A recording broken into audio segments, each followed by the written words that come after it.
Welcome to the Dudeist Journey Podcast. I am your host, the Reverend Phillip K. And before we get started, just wanted to remind everyone that Dudeism is a philosophy, not so much a religion, even though we do have tax-exempt status. And that philosophy is to take it easy, all right? To think with a cool, clear mind, all right? Don't let stress and all the craziness of the world get too much to you.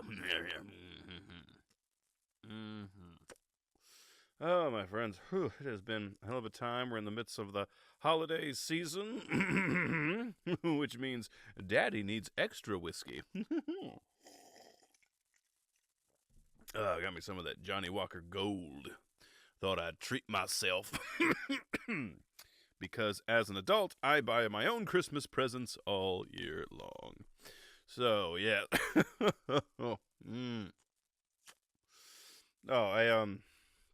Okay, so I have a friend that does PR, and he's heard me posting and talking about my book, Nicholas of Myra, and he says, you know what, man, I want to help your book. I'm going to send it out to over 200 some odd media outlets, and he pushed it out there. And there's this little public access show called Daily Flash. They operate out of Florida. They got a pretty good sized audience, and so they're going to have me on the show. It was supposed to be this last Wednesday, but something came up, and it's going to next Wednesday. And I think it is because recently the CEO of United Healthcare was shot and killed by a man whose coverage was denied by United Healthcare, and his mother's coverage was denied, and his mother died in agonizing pain because of it. And we all know that insurance companies are bullshit, and they just make things worse. And so what's funny is that everyone in America is fighting for the shooter. People are like, fuck yeah, we should kill all these CEOs. Good plan. I mean, I've been saying for years, even as an investor, I'm like, these fuckers are going to have to take a pay cut. So that way the rest of us can get a chunk of the pie and live, you know?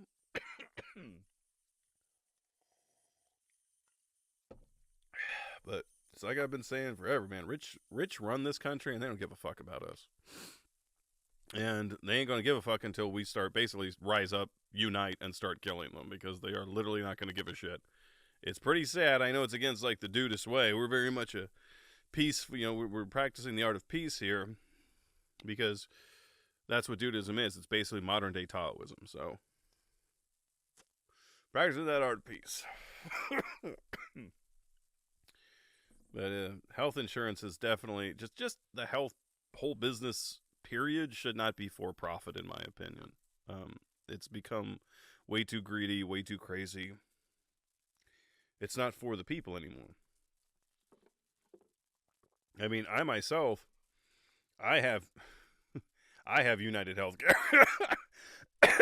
and they claimed that they covered all kinds of stuff, and they don't cover it, man. I'll go to doctors, and they're like, we don't take that insurance because they don't pay.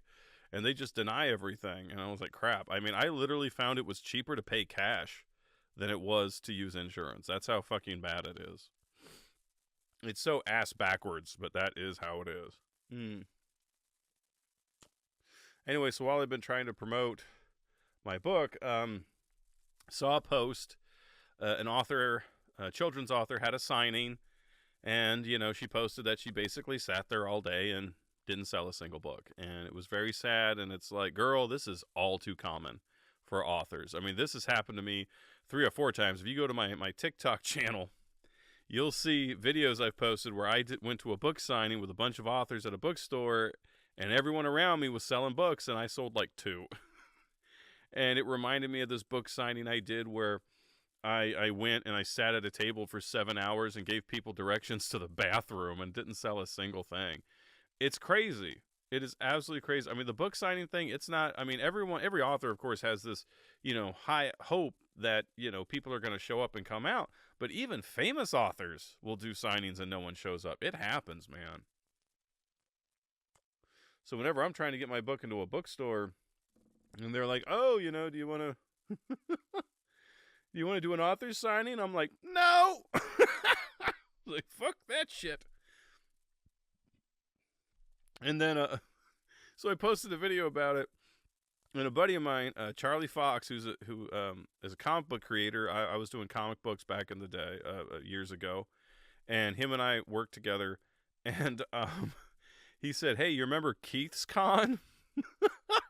And I was like, "Oh shit, how could I forget?" Let me just tell you real quick about the worst comic convention I've ever done. So I've got this zombie comic out. I'm pushing it out at local local comic conventions in the Dallas area. And I end up teaming up with some guys, with Charlie and another guy who was kind of the head of our little company. We'll call him, I don't know, James. And James signed us up for something. He said it's called Keith's Con. Keith's Comics is a chain of comics in the Dallas-Fort Worth area. They have about 3 or 4 stores, I think.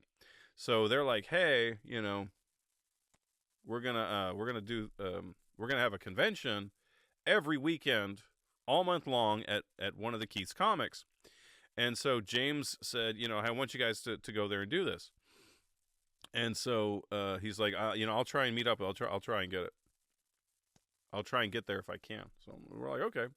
So me and Charlie pack up our shit, because when you're doing a convention, man, you got to pack all this stuff. You got to pack banners and stands and tables, and you got to have some covers and some decorative shit, and you got to have like stands to hold the stuff and everything, and all your materials and all that. So you got to pack up all your stuff, all your merch and everything. You got to get all this stuff in there. And so we pack up. We get there at the comic shop at 9 a.m. And because the whole thing's supposed to start at 10. So we get there at 9 a.m. and we get to the comic shop and it's closed. Lights are off. Like, we don't know what's going on. And then across the way, because the comic shop is in this crappy little like corner mini mall type thing that's got like a McDonald's in it. So it's just like some crappy little shops, like a Payday Loan and a fucking nail salon. And so we try to go to the comic book store and no one's there. And then we hear "Hey, over here." We turn over and catty corner from us, Keith in this dark store. Like the windows are dark, the door's dark, there's no sign up above it. We're like, "What the fuck is this?" So we cross the parking lot, we go over to him, and he's like, "Hey, yeah, the con's going to be in here, not in the comic book store." And we're like, "Okay, but there's no sign, there's nothing here." And so we walk inside. We walk inside, and it's an abandoned flower store. Like, I'm serious. It's got this glass display in the front that's empty, and all the walls have like wires and shit hanging from them. Like, the shop went out of business, and they just grabbed what they could and left. I mean, it was like pink and white paint on the walls. I mean, it looked like the Grinch had come through and just cleared this place out. And then Keith came in, and so right as we walk in, we are surrounded. I shit you not. We are surrounded by just boxes of shit, just random shit, comics, I mean, it's not like good stuff, right? It's like fucking Billy Ray Cyrus trading cards. It's like, this is all the overstock that Keith had in like a storage unit, and he's just trying to sell it. So he just threw boxes of shit just everywhere like a fucking hoarder, and then put a fucking cash register on this little like office wheelie chair. Oh, God. It was so fucking bad. And then we're like, "So where do we set up?" And Keith takes us through this labyrinth of just stacks of shit to the back room. And the back room's worse than the front room. It's bad. Like, the tile floor is peeling up. There's some little shower in the corner. The pegboard on the walls. Once again, pink and white. And, like, he has not put up any kind of, like, backdrops or because usually when you go to these conventions, they have like these black backdrop curtains that separate everything, and they actually look nice, actually help so you can set up a good display and your stuff pops out. He didn't have none of that shit. So there's a few tables of some comic artists there we've seen at cons around town, and they're all set up in the back. And so we set up in the back, and we're just like, "What the fuck is this? Like, this looks like the place where Jigsaw would take his victims." Like, what the fuck?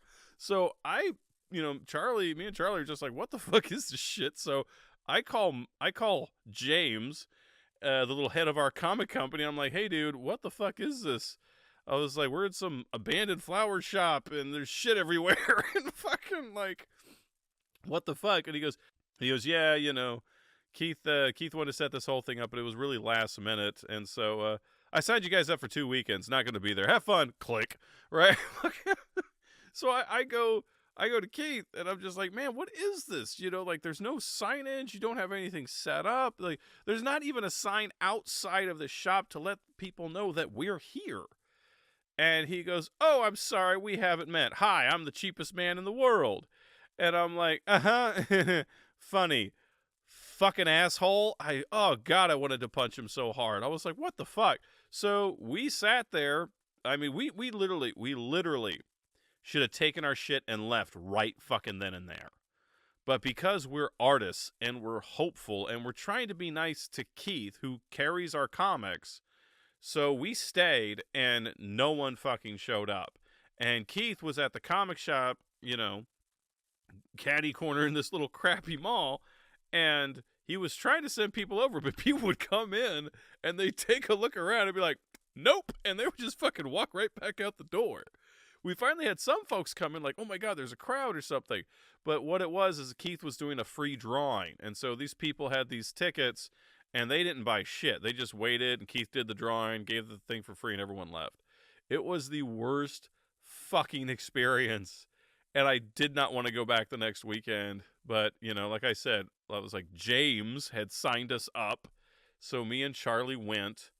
And I said, look, I'm going to go get some stuff. So I went. I got a big, like, banner made for like $60. I bought one of those helium tanks with balloons for like $30. And I rushed over there on Saturday morning. And I hung up the sign and hung up the balloons to try to get attention, right? And Keith's just like, oh, it's beautiful, it's great, it's beautiful. And I'm like, yeah, fucking asshole.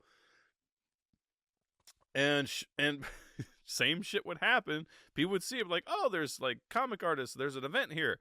And they would walk in, see all the piles of shit and Billy Ray Cyrus trading cards. And they were like, yeah, nope. And then they would just fucking leave. Oh my God. And then Keith, of course, wanted us to come back, you know, because he was doing it all month long, every weekend for a whole month. And we're like, nah, we're good. We'll let you give this room to somebody else. Oh, God, worst fucking quote-unquote convention I have ever been to. Fucking terrible. You know, I thought the Comic-Con that was operating out of an abandoned Victoria's Secret in a dying mall was bad. No, this motherfucker was worse and took the cake. I think I've got some pictures somewhere where I was like, what the fuck? Holy shit. Yeah, so it's tough out there when you're trying to make a living from your art, whether it's comics or books or paintings or whatever it is. It's always tough. And so I'm dealing with it tooth and nail and gonna still be dealing with it probably for the rest of my days. I don't really see an end in sight. Especially with Nicholas, you know, like Nicholas, I thought Nicholas was going to be like the book that was going to help really launch my writing career. And I spent $1,000 on advertising this past year and I sold 18 copies, man. I haven't made shit. I haven't made a dime back. So is the way of the arts. But I've had to deal with quite a bit. Like, I used to do the comic, but my comic, like, the artwork wasn't great. I was basically tracing, like, pictures of my friends, because the artist that I did have for the comic had to bail, and so I just drew what I could and was building up a crowd, and the comics were selling. They were doing okay, so I was like, there's still a chance here. But I really wanted to go back and do the artwork, because a couple of critics reviewed my work, and they just bashed the artwork. I remember one guy gave me 1.5 out of 5 stars. 1.5. Like, dude, fuck you. It's a solid 2 at least. Jesus. And it like I said, it got slammed. It hurt. The criticism and everything was tough to take. So I tried going back and I hired an artist to redraw it, and they drew like 12 pages out of 120 and then just asked for their money. It was like, fuck you. Seriously, fuck you. And then I had one artist, a local artist in the Dallas area. I hit him up, and he was all like, you know, ready to, he was like, yeah, I could draw it, you know, for so much money a page, and da-da-da-da-da, and I'm working on something right now, so I'll let you know. And I was like, okay. And so I waited, I think it was like in June, and I hit him up, And I was like, hey, you ready to work on the comic? Ready to see like the proposal I've got here? And he was like, yeah, I'm just running some errands. Let me hit you back and we'll get started. That was in 2023. he never wrote me back ever. I was like, motherfucker, seriously? And I still see him. I still see him around. And I gotta tell you, like, this shit keeps happening to me. Like, whenever I try to do a collaborative project of any kind, it always fucking falls through. It never fucking goes. And I am wary about doing any collaborative projects. Like, whenever my friends talk about wanting to do, like, a web show or anything, I am fucking dragging my feet because I'm like, I've been down this road. I've done it before. I end up doing a shit ton of work, and it never fucking goes anywhere.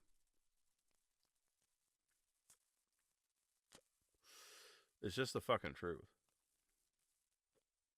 I've gotten to the point, it's just like, there's only so many times, that you try something and you're like, okay, this has failed multiple times. I don't want to do this again because it's just going to fail again. And I'm tired of failing.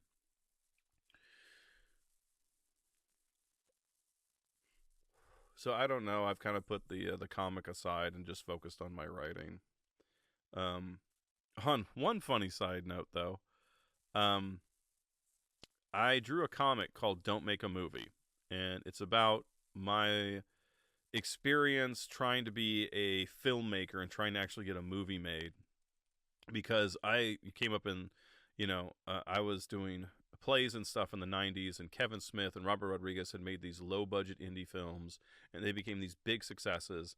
And they came out and were like, yeah, go out and make your film, guys. Go out there and do it. So a bunch of us went out and did it, including my older brother and me. And we did not get the fucking success that Kevin Smith got. We ended up with films that, got into a couple festivals, maybe won a couple awards, but that was it. We got no Hollywood deal. We got no contract. We didn't get shit. We ended up with a bunch of fucking debt. It didn't go anywhere. Meanwhile, we got people around us who were making money off YouTube by posting cat videos or skateboarders falling on their balls or some shit. And then people started making money just doing like Twitch streams and YouTube comment videos and shit. And honestly, I wish I would have just stuck doing short films. If I would just stuck to that, because the short films were cheap, they didn't cost a lot of money, and I was getting an audience from them. But in the end, it just all died. So got tired of it.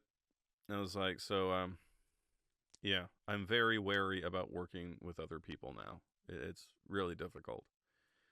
And, not to mention, of course, the fun of having to deal with criticism. Which is our subject for today's sermon. It is about criticism, okay? Because there's a lot of criticism out there in the world, as I'm sure you know, as I know, as everyone does. Matter of fact, there is a documentary out there called Heckler. It's by Jamie Kennedy, and of all fucking people, I would not expect an insightful documentary from Jamie Kennedy, but he fucking did it. His Son of the Mask had come out. This film came out, and it just got bashed by critics because it wasn't very good. And he came out and started being like, who are these critics? And what qualifies them to criticize anybody? So he went out and he interviewed a bunch of critics. He just basically pulled the veil back of the internet and stuck a camera in the face of these people who are trolls and constantly criticizing or claim to be film critics, and just like, who are these fuckers? And sure enough, most of them are just a bunch of fucking nerds. Bunch of geeky, freaky nerds with no fucking friends. It is fucking it's just, it really kind of opened my eyes. Because he talks to all different types of comedians and filmmakers and producers. One guy who he made a film with got criticized so badly he quit making film. I mean, it was just like, it's not worth it if I'm going to get slammed this hard and people are going to tell me that I should kill myself because I made a movie they didn't like. Because that's the thing I've learned is like, hey, not all movies are for everybody, man. So just, move on. It's okay.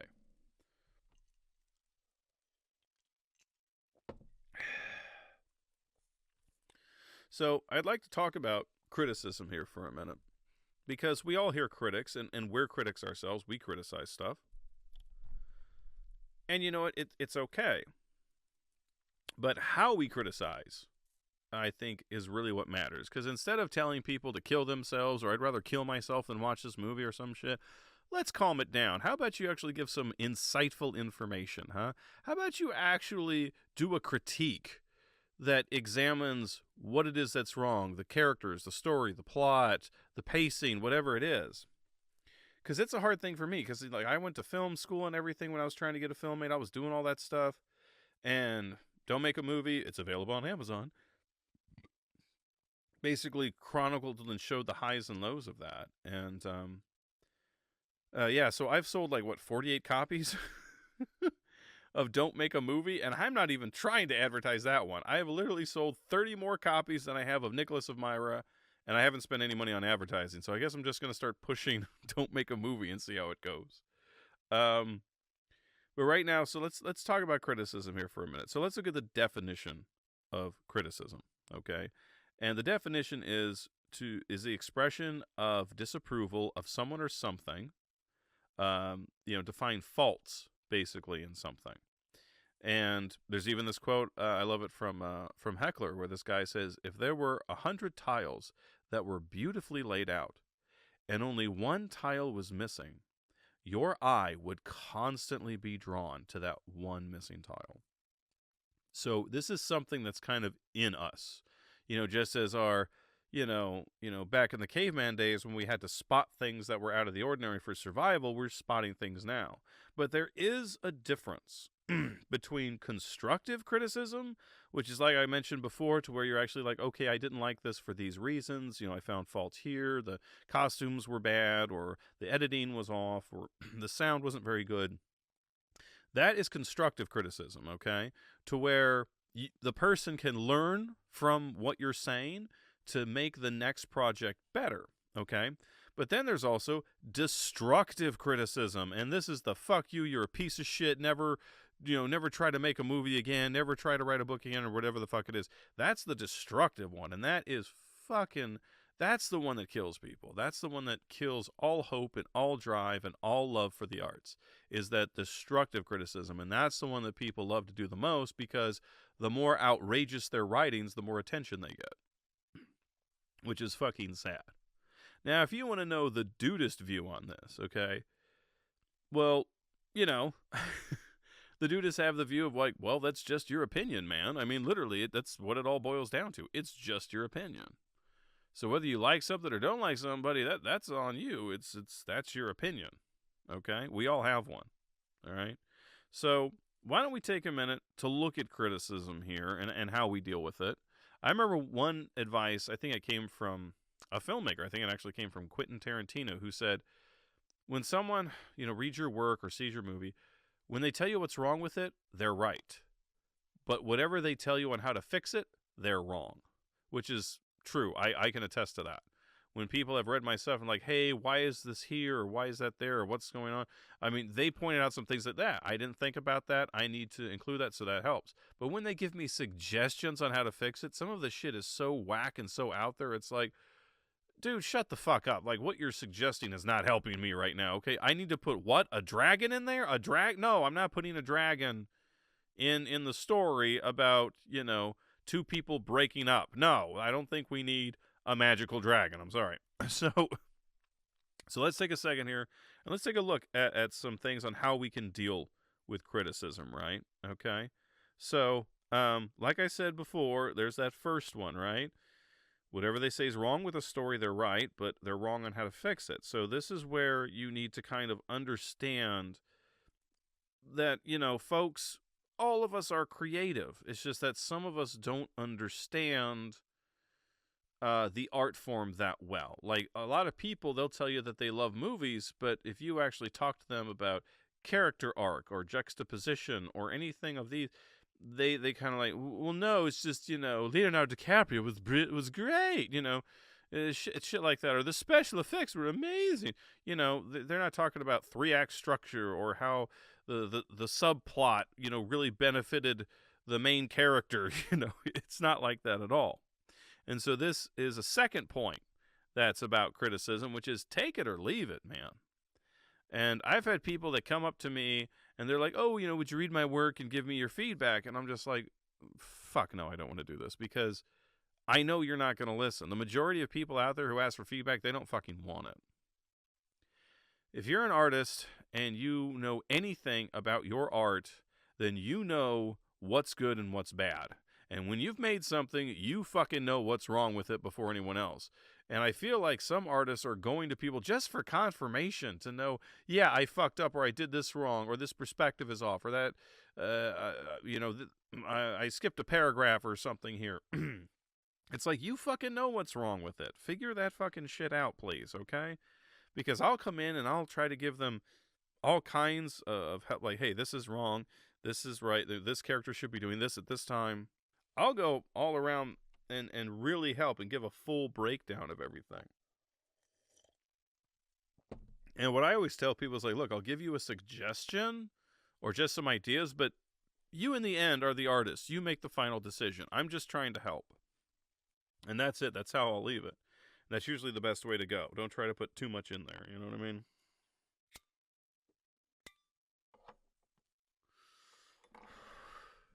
So that brings me here to my third point. Constructive criticism, like I talked about earlier, okay? Now, this isn't, bullshit criticism. It's about understanding the difference between constructive and destructive, okay? Constructive helps you build. It really sits down and talks to you as an artist, giving you that respect, understanding you're trying to create something, understanding you're stepping outside of your norm. I get all that. And so I try to come with that respect. Like, I try to treat you as if you're already a world-famous writer or painter or, comic artist or filmmaker, whatever it is. And I try to bring that respect there, so that way you understand where I'm coming from, and I'm not just, trying to knock you down. I will sit there and be like, okay, like I had a buddy, he had a script, and it was, like a horror script, and it's like, this kid, and he's getting picked on by these jocks and blah, blah, blah. The usual stereotype. And so I stopped him and I was like, hey, man, I noticed that a lot of the characters in here have Latino names. Are these all Latino characters? And he says, yeah. And I said, okay, well, instead of making them jocks, why not make them like, the local boys, the guys who act like gangsters but aren't actually gangsters, and they're giving, this guy shit because, he's not Mexican enough. Because this is something that I've seen my friends go through because they're half white, half Latino. If they're really doing, white people shit, as they call it, they'll be like, hey, man, you're Mexican. You're not acting Mexican enough. And that kind of put on a light bulb over his face. Like, holy shit, I didn't even think about that. And so, once again, it's a suggestion for him to help. He can take it or leave it. But he's like, that actually would make more sense than the whole jock football storyline. Which, by the way, has been done to death. I'm like, if you've got a certain perspective, like a Latino one, bring that to the script. Tell me what the Latino life is like. I'd be interested to see it. As long as it's told well, okay? Told well. And so this brings me to a fourth point about giving criticism or receiving criticism, and that is you can't take it personally, man. Okay, some people take it like a personal attack. Like, oh, you think I'm just fucking terrible and everything. No, motherfucker. You wrote a story and you got something here, but you gotta fix it up. I mean, this is what you've handed me as a first draft at best. This needs work. You gotta work on it, man. You gotta get it up to that standard. Otherwise, people are gonna say a whole fucking lot of worse shit about your work than what I'm saying right now. I'm coming from a perspective that I'm trying to help. I'm not trying to piss you off. I'm not trying to tell you that you're terrible or anything. Because some people do that. Some people they take it so serious, like you're attacking them personally. Because when you create something, when you write a story or make a painting or make a movie or whatever it is, you put yourself into it. You put your heart into it. So when people stomp it or hate it, you feel like, oh, I'm the fucking worst person on the planet. So don't take it personally. Just know that, hey, you got some work to do. That's all.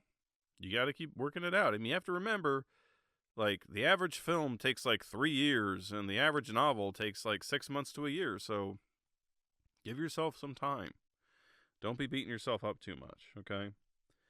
And when you're dealing with critics and all that, it brings me to my fifth point about criticism, and that is most critics are unhappy assholes. You have to remember this. These are grumpy-ass motherfuckers who couldn't make it, okay? They couldn't make it as a filmmaker. They couldn't make it as an author. They couldn't make it as an artist, so they just became a critic because it's the easier fucking thing to do and still allows them to be creative. But now they're acting like an authority, and that, like, you need to listen to me because I saw this and you didn't, and I say it's terrible. So we should boycott it and you should never watch, you know. A lot of these guys, they're fucking dicks. They're absolute fucking dicks. Because I've met some of them, just like, what the fuck is wrong with you? And, like, you need a girl, mate. It's fucking, like, they're just, like, sad. They just leave these sad lives. And they're very depressed. And so they just immediately kind of, you know, when you're in a sad, shit mood and you work a shit job for shit pay to live in a shit apartment, when you spend money to go see a movie on your one day off and you pay money and the movie is terrible, fuck, it makes you angry. I will totally admit. But once again, it's because of your shit life. It's not because of that movie. It's just that your life is shit. And so you just want to take anger out on something. And that's what happens a lot of the time. Because, you know, I have friends who criticize. I mean, I had a buddy call me up recently and kind of ranted for over an hour about how much he didn't like the Wicked movie because it didn't the musical that's out. Because he read the book and he's like, hey, the book's a lot darker and there's all these story and plot points that they completely erased and da-da-da-da-da. And I was like, look, man, Wicked, yeah, it's inspired by the novel, but the musical adaptation ripped a lot of that out, okay? And I saw Wicked, you know, because I have a daughter, and and I saw it, and I was like, look, man, I'm just going to tell you this right now. It's a great movie if you are a female theater nerd. Let me just put it that way, okay? If you like musical theater and you're a woman, you are going to fucking love this movie. It is great. It is amazing. It's the best thing you're going to see this year. But if you're a middle-aged guy who likes horror movies, skip this one. Go watch The Substance, okay? The Substance with Demi Moore is an amazing fucking film. Holy shit, that's a good movie. Demi Moore could be a fucking new Scream Queen. She absolutely could.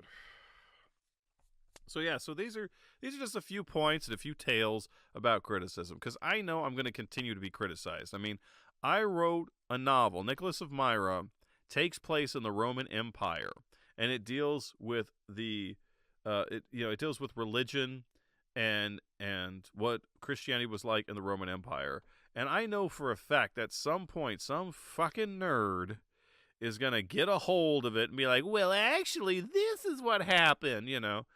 And I'm like, well, that's where the fiction part comes in on the historical fiction. Okay, everybody, all right? Let's lighten up a little bit here, okay? Okay. Because that's the thing, man. I mean, I have, you know, I love nerds, but sometimes they get analytical on shit that to me is just, what the fuck was the point? Like, I don't know if you guys knew this, but like, so James Cameron, he made the movie Titanic, right? And in that movie, they're, you know, when they're floating on the door at the end, there is a shot of the night sky, and fucking Neil deGrasse Tyson, the fucking physicist, was like, that's not the right sky. We know what the sky looked like that night. And James Cameron fucking changed it because of his nerdy ass. It's like, fucking what the fuck? It's a movie. It's a fucking movie. Really? The stars? That's what you have a problem with? Not anything else? You didn't want to analyze the car that they had sex in and be like, that's not the right steering wheel for that model vehicle? It's like, okay, you're going beyond constructive criticism. This is just getting stupid. This is stupid criticism. It's a waste of fucking time. Like the guy, like, I don't, you know, on the subject of Titanic, People would talk about how Rose was floating on the door and Jack died in the water because he couldn't fit on the door without the door capsizing. So these two fucking nerds went and did a test to see if they could both fit on the door and shit. They're like, they could have both fit on the door. And I'm like, okay, both of you guys were in wetsuits. Neither of you were wearing a thick evening gown with boots, okay? Plus, in case you forgot, it's a movie, okay? Hate to tell you this, but that whole story from the movie Titanic, that shit was fucking fake. It wasn't real, okay? The majority of movies are not real. Even the movies that are based on true stories change shit, okay? So I'm sorry. There's no Batman, okay? Oh. So let's take a minute to breathe in these tips about how we can deal with criticism, how we can identify constructive versus destructive, and what we can do to not be such critical fucking assholes in a society that has a plethora of analytical nerds, because we're all on the internet and nerds invented the internet, so, that's how it is. But let's just take 5 minutes, man, to maybe kind of think about how we can be a little bit better with our criticism, and that we can take it a little bit better too. So let's go ahead and we'll start that 5 minutes right now.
Well, I hope this helped you realize a few things about criticism and maybe helped you to kind of double check yourself from being too much of a critic. And to remind ourselves that, criticism is just someone's opinion. And I recommend that you go out and make your own opinion, okay? Don't take what someone said about something. Go find out for yourself. See the movie. Read the book. Go try the restaurant or whatever the fuck it is. You go out and find out for yourself and make your own fucking opinion. Because that is the way of the dude. Doing what you need to do for you, okay? Going with your flow, keeping your peace. So, I hope this advice helps out there in the world, and I hope you can learn how to tame and improve your own inner critic. And while you're out there, man, I hope you take it easy, because when you take it easy, the dude abides. Thanks for listening, folks. I'll see you next time.